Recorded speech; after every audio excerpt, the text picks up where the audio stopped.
और उस money market में मैंने आपको ये बोला था कि जब 1 साल से कम ड्यूरेशन पर या शॉर्ट टर्म ड्यूरेशन के लिए जो उसके मेंबर हैं उनको फंड की रिक्वायरमेंट होती है, तो वो उस फंड की रिक्वायरमेंट को फुलफ़िल करने के लिए क्या करते हैं, वो उस फंड की रिक्वायरमेंट को फुलफ़िल करने के लिए अपनी सिक्योरिटीज़ बेचते हैं और जो बाकी के मेंबर हैं वो उस पे इन्वेस्टमेंट करते हैं।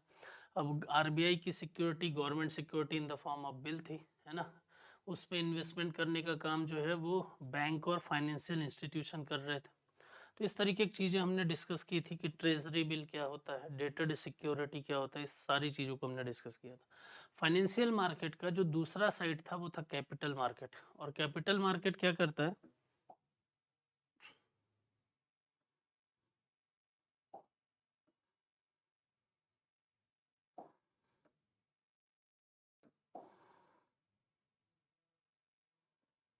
और कैपिटल मार्केट क्या करता है, capital market long term duration पर काम करता है। लॉन्ग टर्म, है ना? लॉन्ग टर्म ड्यूरेशन मतलब मोर देन 1 ईयर। ये किस पर काम करता है, ये more than 1 year. It means कि इसमें जो सिक्योरिटीज रिलीज की जाएंगी वो 1 साल से ज़्यादा ड्यूरेशन की रिलीज की जाएगी। बात समझ में आ रही है? तो यहाँ पर क्या हो रहा है कि कैपिटल मार्केट भी वैसा ही मार्केट है जैसे मनी मार्केट है, बस फर्क क्या हो जाता है, मनी मार्केट में आपने देखा था कि वो शॉर्ट टर्म ड्यूरेशन पर काम कर रहा था और कैपिटल मार्केट में आपने देखा कि वो लॉन्ग टर्म ड्यूरेशन पर। राइट? कैपिटल मार्केट जो होता है वो बिल पर काम, सॉरी मनी मार्केट जो था वो आपने देखा था वहां पर कि वो बिल पर काम कर रहा है, और कैपिटल मार्केट जो है वो किस पर काम करता है, बॉन्ड पर। क्यों बॉन्ड पर? क्योंकि मैंने आपको ये बोला था कि जो सिक्योरिटी होती है, जो सिक्योरिटी होती हैं, वो सिक्योरिटी अगर लेस देन 1 ईयर की मेच्योरिटी पीरियड पर होंगी तो वहां पर उसको बिल कहते हैं, और अगर मोर देन 1 ईयर की मेच्योरिटी पीरियड की होंगी तो उसको बॉन्ड कहते हैं। और वो एक ऐसा मार्केट जो लेस देन 1 ईयर पर काम करता है वो मनी मार्केट है। यही रीज़न है मनी मार्केट में हमेशा बिल रिलीज होते हैं। और जो कैपिटल मार्केट है, कैपिटल मार्केट में हमेशा बॉन्ड, क्योंकि वो 1 साल से ज़्यादा का मार्केट होता है। राइट? तो एक ऐसा मार्केट जो मोर देन 1 ईयर पर काम करे उसको आप क्या बोलते हो, कैपिटल मार्केट। इसमें भी वही 5 मेंबर होते हैं जो कल आपने मनी मेंबर के मेंबर देखे थे, है ना? मनी मार्केट के जो मेंबर आपने देखे थे वही 5 मेंबर यहाँ पर भी देखने को मिलेंगे। आरबीआई यहाँ भी ऑन बिहाफ ऑफ गवर्नमेंट ही अपनी सिक्योरिटी को रिलीज करेगा, है ना? तो आरबीआई जो सिक्योरिटी रिलीज करेगा उसका नाम हो जाएगा government security in the form of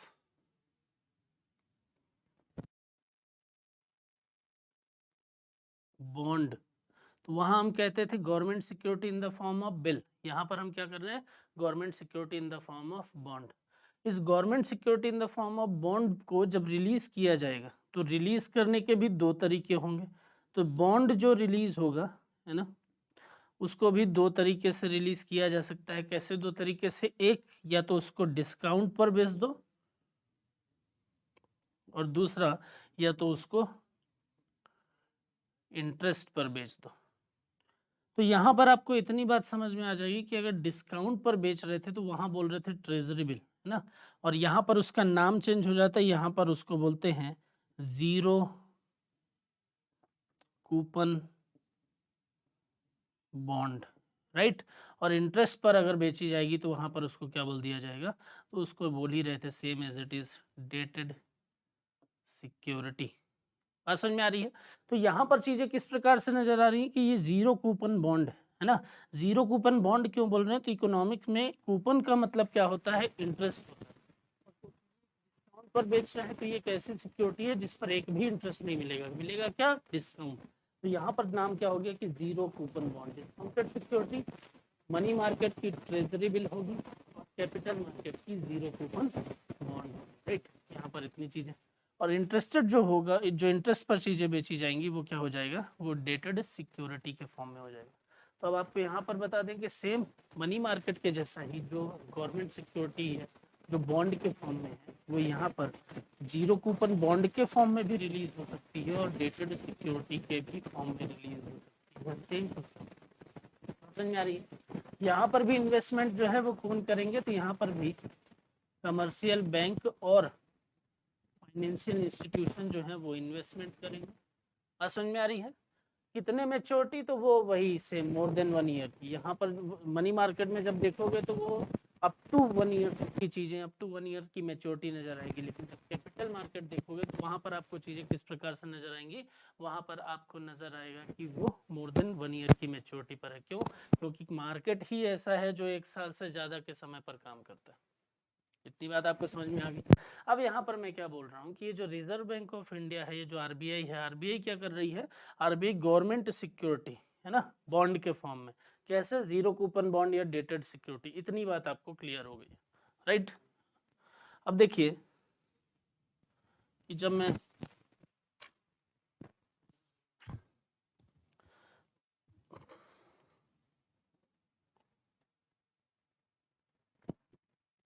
अब देखिए यहाँ पर कैसी चीजें नजर आती हैं कि वहां आपने देखा था कि जो कमर्शियल बैंक थी और जो फाइनेंशियल इंस्टीट्यूशन थे, है ना, वहां पर आपने देखा कि जो कमर्शियल बैंक है और जो फाइनेंशियल इंस्टीट्यूशन है, वो जो सिक्योरिटी रिलीज कर रहे थे उसको आप क्या बोल रहे थे, डिपॉजिटरी सर्टिफिकेट, ये सर्टिफिकेट ऑफ डिपॉजिट।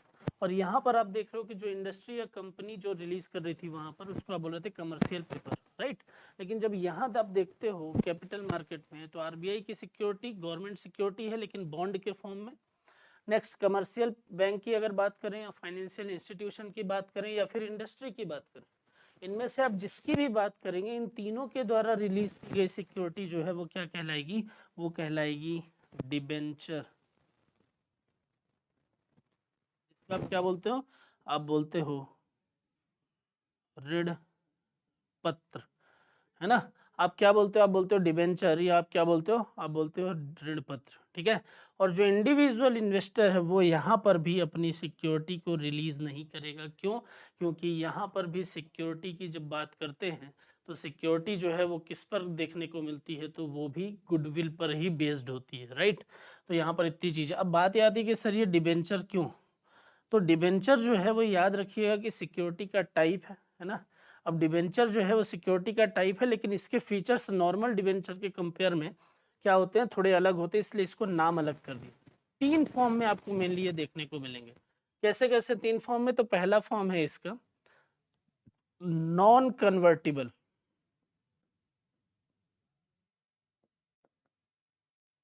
क्या बोल दिया, नॉन कन्वर्टिबल डिबेंचर। दूसरा क्या बोला, पार्शियल कन्वर्टिबल डिबेंचर। और तीसरा क्या बोला,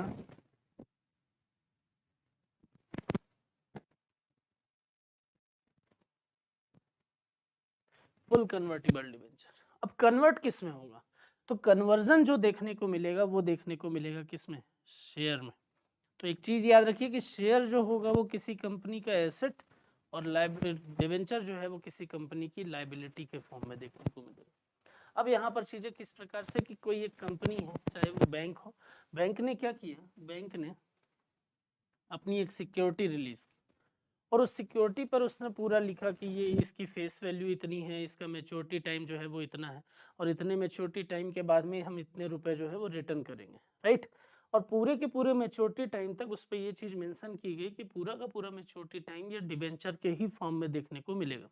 अब ये डिबेंचर के फॉर्म में जब देखने को मिलेगा तो वहां पर चीजें किस प्रकार से देखने को मिल रही थी कि जब पूरी मैच्योरिटी पीरियड तक ये सिक्योरिटी डिबेंचर के फॉर्म में ही रही, तो हमने उसको क्या बोल दिया कि किस टाइप की है, ये नॉन कन्वर्टिबल है ना। अब यहाँ पर चीजें किस प्रकार से, तो मैंने ये बोला कि डिबेंचर पर क्या मिलता है, डिबेंचर पर मिलता है इंटरेस्ट, और शेयर पर क्या मिलता है, प्रॉफिट के केस में यहाँ मिलता है डिविडेंड, ठीक। इसको कहते हैं लाभांश, और ये क्या है, ये है इंटरेस्ट, राइट। तो यहाँ पर चीजें कैसे नजर आ रही है कि एक ऐसा डिबेंचर या ऐसी सिक्योरिटी जो अपने पूरे मेच्योरिटी पीरियड तक, एक ऐसी सिक्योरिटी जो अपने पूरे मेच्योरिटी पीरियड तक किस फॉर्म में नजर आएगी, वो हमेशा डिबेंचर के ही फॉर्म में, सिक्योरिटी के फॉर्म में ही रहेगी, वो शेयर में कन्वर्ट नहीं होगी, उसको कह देंगे नॉन कन्वर्टिबल।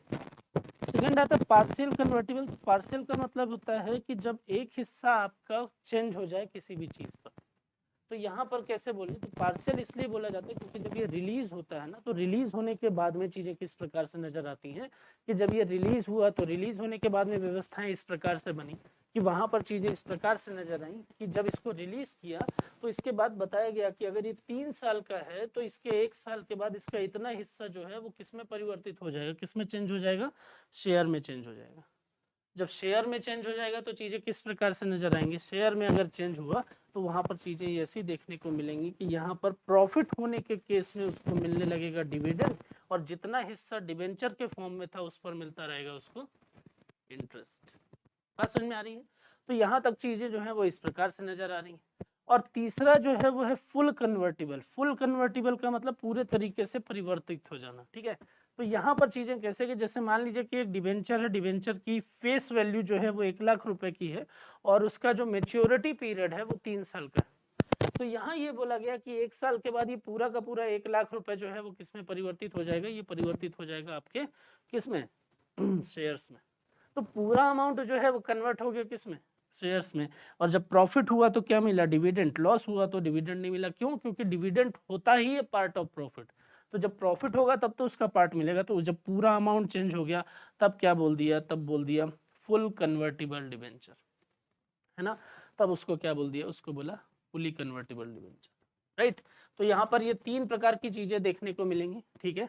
एक, रिजर्व बैंक ऑफ इंडिया जब कैपिटल मार्केट में अपनी सिक्योरिटी को रिलीज करती है तो उसको क्या बोल दिया जाता है, उसको बोला जाता है government security in the form of bond, right. जब commercial bank, financial institution, industry and company अपनी सिक्योरिटी को रिलीज करते हैं उसको क्या बोल दिया जाता है, उसको बोला जाता है डिबेंचर, ठीक है।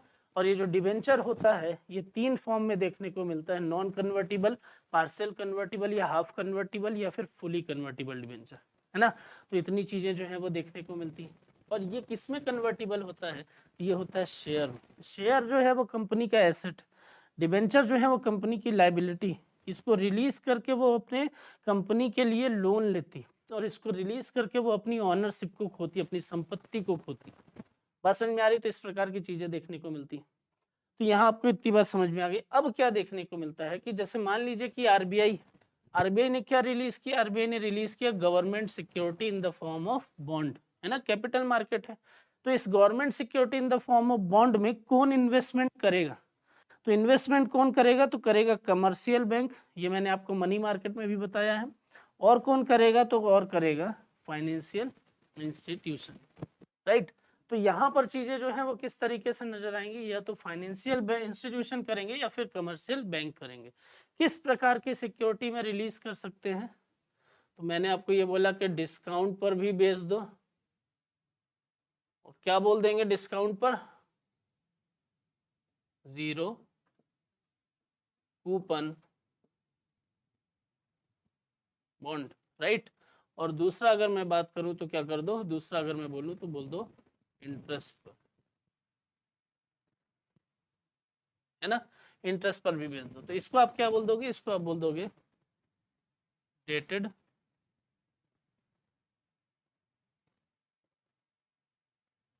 Security, right.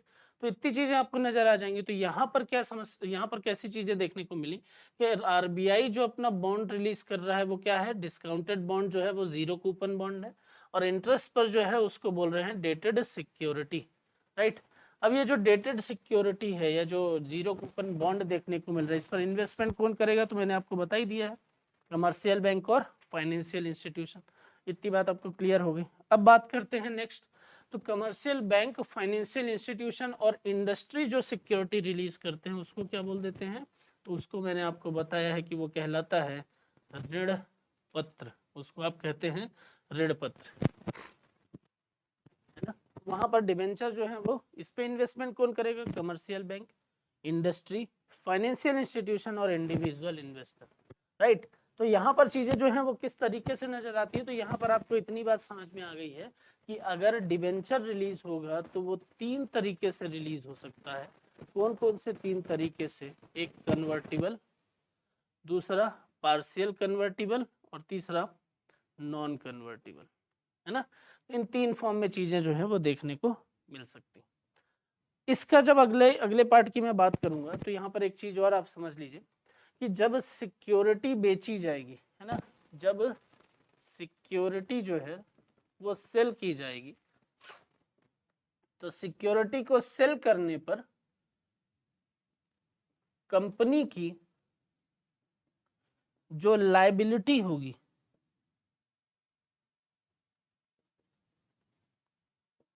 वो क्या हो जाएगी, इंक्रीज हो जाएगी। सिक्योरिटी को सेल करने पर कंपनी की जो लायबिलिटी होगी वो क्या हो जाएगी, वो इंक्रीज हो जाएगी, है ना। अब बार बार अगर सिक्योरिटी सेल हुआ तो बार बार लायबिलिटी बढ़ेगी, और लायबिलिटी बहुत ज्यादा बढ़ जाएगी तो समस्या है ना।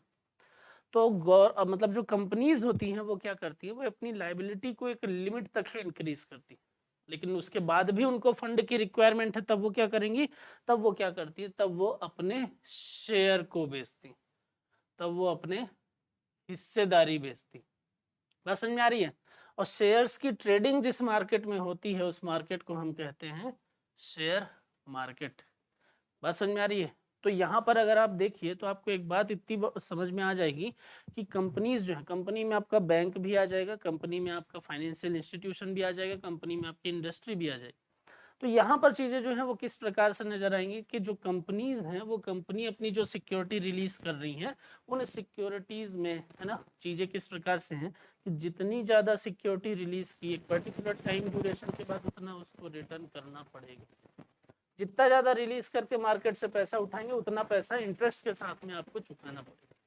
इस तरीके की चीजें नजर आएंगी। तो यहाँ पर अब दिक्कत क्या है, फंड की रिक्वायरमेंट भी है लेकिन लायबिलिटी बहुत ज्यादा बढ़ती चली जा रही है, तो फिर दिक्कत है। तो यहाँ पर करने की क्या जरूरत है, यहाँ पर चीजें जो है वो कुछ इस प्रकार से नजर आती है कि फिर कंपनीज जो है वो क्या करने लगती है, वो अपने सिक्योरिटी को ना बेचकर अपने शेयर को बेचती हैं। तो शेयर तो किस फॉर्म में है आपका, एसेट के फॉर्म में। इट मीन्स कि अब आपने यहाँ पर क्या किया, आपने अपनी सिक्योरिटी बेच दी, सॉरी अपने अपने शेयर बेचे, आपने अपने एसेट को बेच दिया। और एसेट को बेचने पर लायबिलिटी इंक्रीमेंट नहीं होता है। लाइक अगर जैसे मान लीजिए फॉर एग्जांपल कि मैं ये बोलता हूँ कि अगर मुझे फंड की रिक्वायरमेंट है तो मैं एक स्टाम्प पेपर पर लिख कर और किसी से या बैंक से मैं उधार ले लेता हूँ, ठीक है। अब जब मैं बार बार बैंक से लोन लूंगा तो एक पर्टिकुलर टाइम ड्यूरेशन के बाद फिर वो रिटर्न भी करना पड़ेगा, तो मेरे ऊपर की लायबिलिटी जो है वो बहुत तेजी से बढ़ेगी। तो फिर फ्यूचर में चलकर मेरी जो गुडविल है वो कहीं ना कहीं खराब हो जाएगी।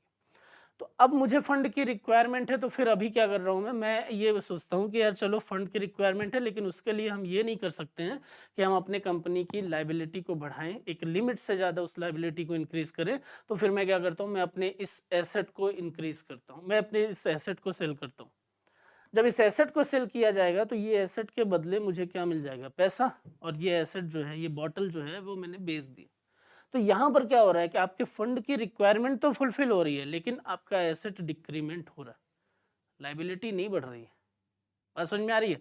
तो यहाँ पर क्या होता है कि कंपनी क्या करती है, कंपनी मनी मार्केट और कैपिटल मार्केट में हम देखते हैं कि वो बिल और बॉन्ड के फॉर्म में अपनी सिक्योरिटी को रिलीज करती है, लेकिन सिक्योरिटी रिलीज वहीं तक होंगी जब तक वो लायबिलिटी को पे करने में वो कैपेबल रहें, या जहाँ तक उनको लगता है कि लायबिलिटी यहाँ तक हम इंक्रीज कर सकते हैं। उसके बाद फिर कंपनियां अपनी सिक्योरिटी को बेचना बंद कर देती हैं। फिर फंड की रिक्वायरमेंट होती है तो वो क्या करती है, तो फंड की रिक्वायरमेंट को फुलफिल करने के लिए वो अपने कंपनी के शेयर बेचना चालू करती है। और जिस मार्केट में, जिस बाजार में शेयर की खरीद बिक्री होती है उसी को हम क्या बोल देते हैं, शेयर मार्केट कहते हैं, या उसी को हम क्या बोल देते हैं, हम बोलते हैं शेयर बाजार, राइट। तो यहाँ पर किस तरीके की चीजें समझ में आ रही है कि यहाँ पर बोल रहे हैं कि ये शेयर बाजार है, ठीक है। अब ये जो शेयर मार्केट होता है ये दो तरीके का होता है, एक होता है प्राइमरी मार्केट और एक होता है सेकेंडरी मार्केट। समझ में आ रही है। अब ये जो प्राइमरी मार्केट है और जो सेकेंडरी मार्केट है ये काम किस तरीके से करता है। तो प्राइमरी मार्केट जो है वो एक ऐसा मार्केट है जहां पर कंपनी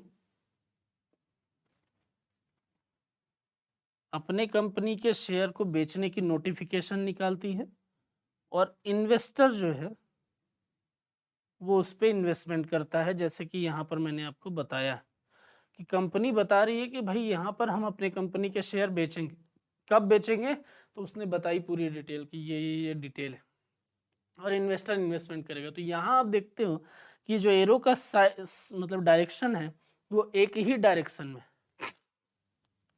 बात समझ में आ रही है? यहाँ पर आप देखते हैं कि जो एरो का डायरेक्शन है वो एक ही डायरेक्शन, लेकिन यहाँ पर बाई डायरेक्शनल। और ट्रेडिंग किसके किसके बीच में हो रही है? कंपनी और इन्वेस्टर के बीच में, और यहाँ पर इन्वेस्टर और इन्वेस्टर के बीच में। बात समझ में आ रही है? तो यहाँ पर चीजें जो हैं वो आपको किस तरीके से समझ में आती हैं? यहाँ पर आपको चीजें जो हैं वो इस तरीके से समझ में आती हैं। यहाँ पर आपको चीजें इस तरीके से समझ में आती हैं कि एक शेयर बाजार जो है वो दो प्रकार के मार्केट में, दो बाजार में विभाजित होता है ना। सबसे पहले यूज होता है प्राइमरी मार्केट का। तो मैं एक सीरियल से चीजें आपको लेकर चलता हूँ ताकि आपको आसानी से समझ में आ सके, ठीक है। सबसे ज्यादा जरूरी होता है कि जब आप शेयर मार्केट की बात करते हैं, आप ट्रेडिंग करना चाहते हैं, तो आपके पास में क्या होना चाहिए? एक बैंक अकाउंट होना चाहिए, और बैंक अकाउंट के साथ में क्या होना चाहिए? एक डीमैट अकाउंट होना चाहिए, राइट। आपके पास में क्या होना चाहिए? एक डीमैट अकाउंट होना चाहिए। ये कुछ वैसे ही है जो आपके एक बैंक अकाउंट से लिंक हो जाएगा, और उस बैंक अकाउंट से लिंक होने के बाद में चीज़ें जो हैं वो काम करेंगी। आप वहाँ से लॉगिन करके और ट्रेडिंग कर सकते हैं, ठीक है। इतनी बात आपको समझ में आ गई है, यहाँ तक पहुँचाऊँगा मैं, लेकिन उसके पहले कुछ और कहानियाँ आप देखिए पहले, फिर हम आगे बात करेंगे। तो एक कंपनी जब ये चाहेगी कि कंपनी, ठीक है, एक कंपनी को जब ये लगेगा कि यार अब हम अपने कंपनी के शेयर बेचेंगे और उसको बेचकर हम फंड की रिक्वायरमेंट करेंगे, तो वो कहाँ जाएगी? वो जाएगी सेबी के पास, है ना। वो कहाँ जाएगी? वो जाएगी सेबी के पास में। 1991 में मुंबई में इसको एस्टेब्लिश किया। क्यों? ताकि शेयर मार्केट से रिलेटेड जितने भी संस्थान काम कर रहे हैं, जितने भी स्टॉक एक्सचेंज काम कर रहे हैं, उनको ये रेगुलेट कर सके। तो security and exchange board of India की नरसिम्हम कमेटी की रिकमेंडेशन के बाद मुंबई में एस्टैब्लिशमेंट हुआ, राइट। अब यहाँ पर चीजें किस प्रकार से कि वो गया सेबी के पास में, और सेबी से उसने क्या लिया? उसने परमिशन लिया। परमिशन लेने के लिए उसने क्या किया? एक फॉर्म फिल किया। कंपनी ने परमिशन लेने के लिए उसने जो फॉर्म फिल किया, उस फॉर्म का नाम है, कभी कभी ये भी पूछ लेता है, तो फॉर्म का नाम है ड्राफ्ट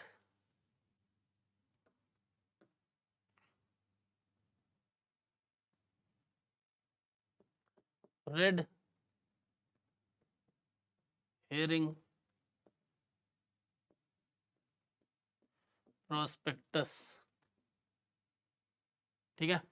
तो उस फॉर्म का नाम है ड्राफ्ट रेड हेरिंग प्रोस्पेक्टस। तो सेबी से क्या करेंगे? फॉर्म फिल करेंगे। फॉर्म फिल करने के बाद क्या हो जाएगा? एक एप्लीकेशन फॉर्म है, उसके बाद में उसको मिल जाएगी परमिशन। परमिशन मिलने के बाद में वो क्या करेगा? वो एक नोटिफिकेशन जारी करेगा।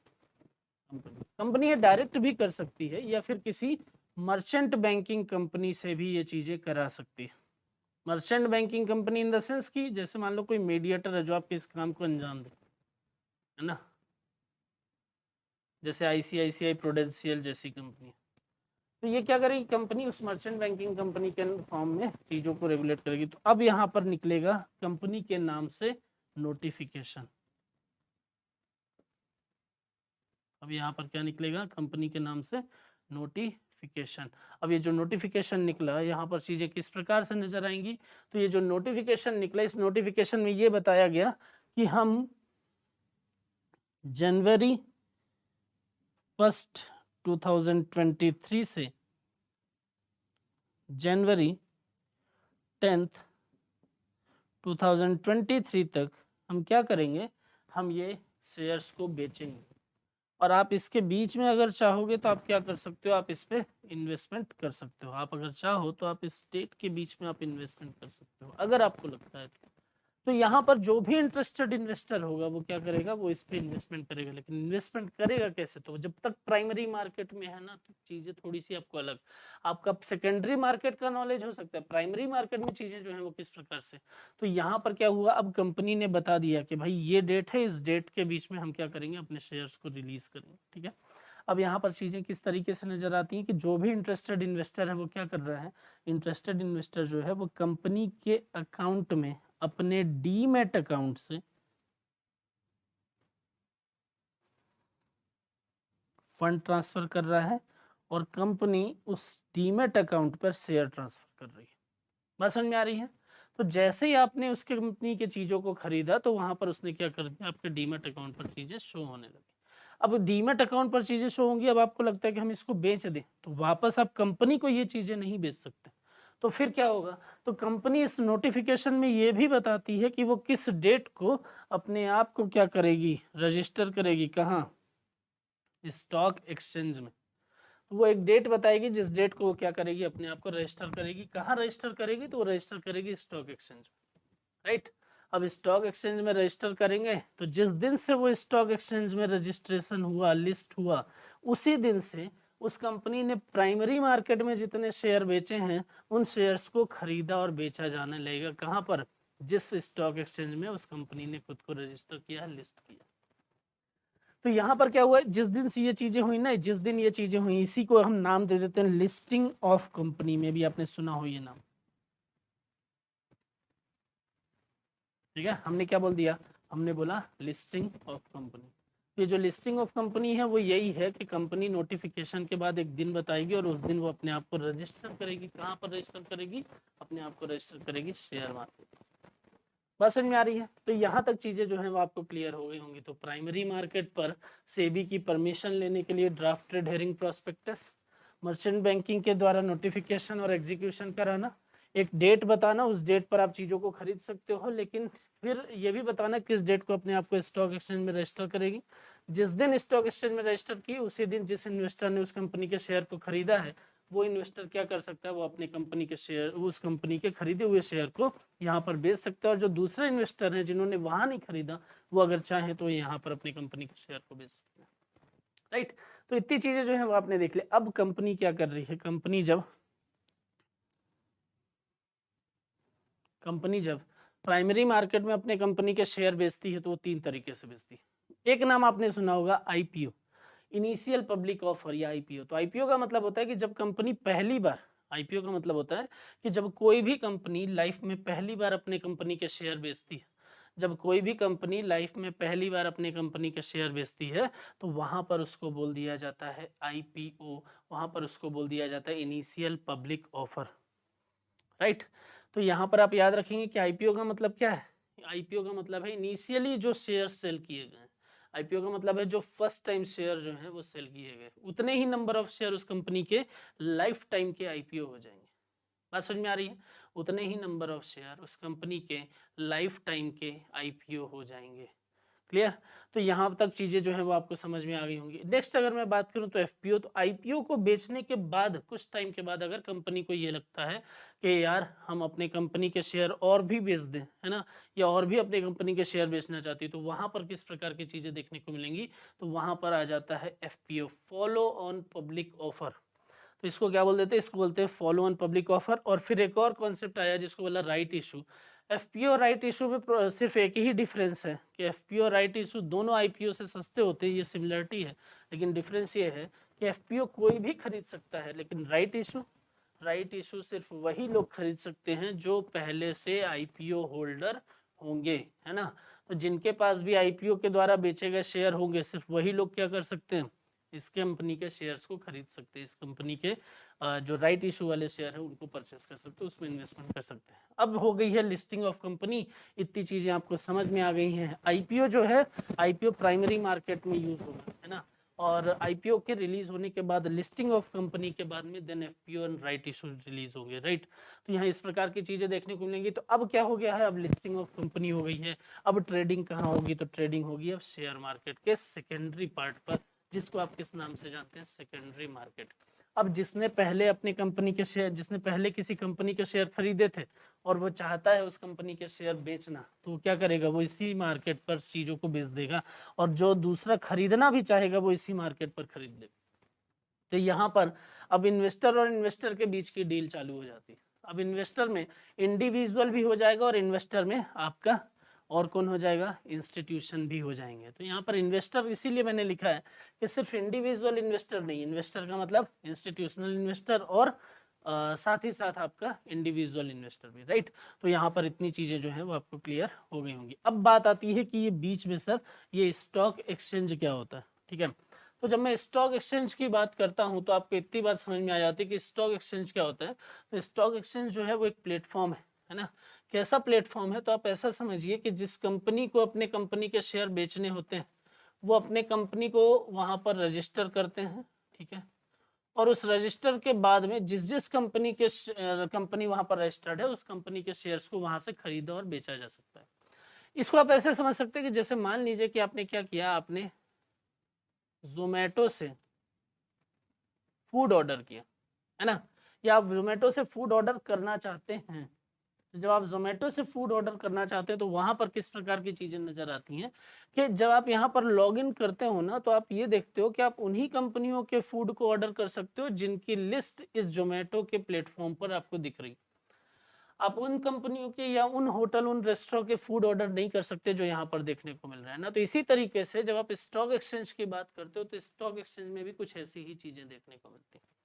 स्टॉक एक्सचेंज में भी आपको ऐसी ही व्यवस्थाएं देखने को मिलती हैं कि वहां पर भी ऐसा आपको लगेगा कि यार हम इस कंपनी के शेयर्स को खरीद लें या इस कंपनी के शेयर को बेचें, लेकिन उसी कंपनी के जो यहाँ पर स्टॉक एक्सचेंज में क्या होगा, रजिस्टर होगी, और जो लिस्ट आपके सामने दिखाई दे रही होगी। जो कंपनी रजिस्टर नहीं है उस कंपनी के शेयर ना खरीदे जा सकते हैं ना ही बेचे जा सकते हैं, राइट।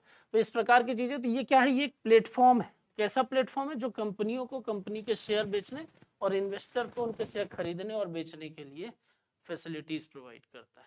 तो इसको हम क्या बोलते हैं? इसको हम बोलते हैं प्लेटफॉर्म। और वही प्लेटफॉर्म क्या कहलाता है? शेयर। वही प्लेटफॉर्म क्या कहलाता है? स्टॉक एक्सचेंज कहलाता है ना। वही प्लेटफॉर्म क्या कहलाता है? स्टॉक एक्सचेंज कहलाता है, ठीक है। आप इसको स्टॉक एक्सचेंज के नाम से जानेंगे। तो वही प्लेटफॉर्म क्या कहलाएगा? वही कहलाएगा स्टॉक एक्सचेंज। इसको यहाँ पर सुधार लीजिए जरा सा।